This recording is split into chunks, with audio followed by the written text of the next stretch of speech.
Hi!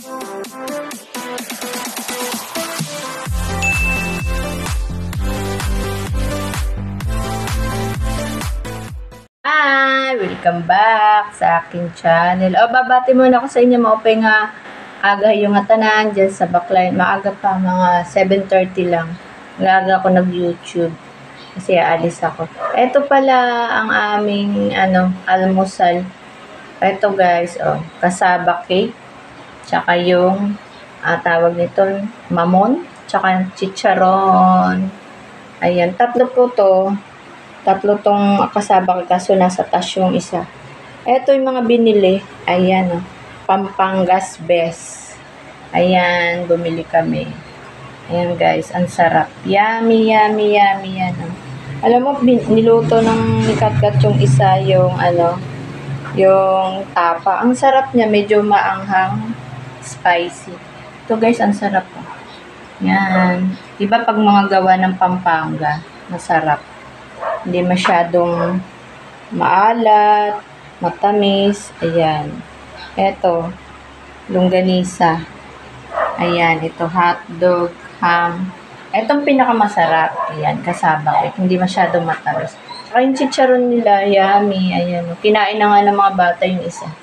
Ito, 2 kahon to. Isa na lang kinain. Tapos ito naman, 3 to. Yung isa nasa tas, ito may bawas na guys. Ang sarap. Almusal namin, hindi na kami nagpandesal kasi parati na lang pandesal sa umaga. Ayan, ako naman kinakain ko lang talaga sa umaga, Quaker oat. Kapiraso lang, ganun lang ako. Tapos mamaya mga 10 o'clock kakain na ng tanghalian o 12 o'clock. Ayan guys, ang sarap Masarap tong kasaba cake. Kasaba cake. Ayan, kasaba cake. Ito masarap to, 2 karton, 6 laman. Yan, mamon. Yan ang merienda namin mamaya. Hindi na kami bibili ng merienda. No, isang araw gumawa ako ng turon, may natira pa. Yun ang merienda namin kahapon. Yan, eto guys, masarap. Ito paborito ng mga anakis ko Sa gabi kasi, sa tanghali lang kami masyadong heavy kumain. Sa gabi, kanya-kanya na. Kung sino may gustong kumain, nagluluto. Kaya may nag-i-stock ako ng ganito.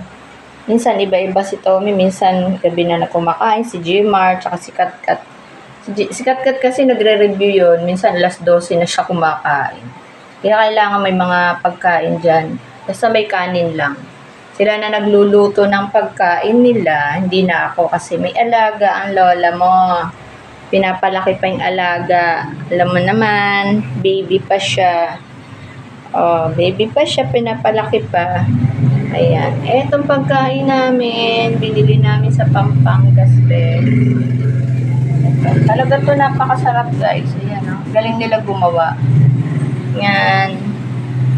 Yan, ayan, ang pagkain. Yung tapa, masarap kaso lang di ako masyadong kumakain ng maanghang. Spicy. Si Katkat gusto niya yung mga spicy. Yan. Ayan guys. Sobrang init dito sa amin. Grabe. Mainit ang panahon. Umaga pa lang, pawis ka na maski bagong ligo ka. Guys, ito, inalmusal ko na to. Inano ko sa Quaker oat. Ayan guys. Eto, hindi pa bawas. Mamaya, ubos na to. Mga anakis ko, mas sila sa pagkain. Gusto nila yung ganyan matamis. Ayan. Tsaka hindi naman masyadong matamis kasi Tsaka kamuting kahoy naman yan, kasaba cake. Hindi masyadong Ito masarap to. Ayan. Nilagay ko sa freezer. Pinipreaser to kasi baka masira. Sabi nung binilhan, i-freezer daw. Ayan guys, ang aming pagkain for today. Yan. Ayan. Ayan ang dami. Dami. Chicharon niya, may laman. Sarap to sa munggo. Kaso lang, baka pag nagluto ko ng munggo, hindi kainin. Yan, masarap yan ihalo sa munggo. May laman-laman sa loob yan. May laman sa loob. Grabe. Sarap. Ayan. ang pagkain naming almusal at merienda. Ito naman sa gabi lulutuin ng mga anakis. Pag gusto nilang kumain. Paano? Magpapaalam na ako sa inyo. Papaalam na ang lola nyo. Bye!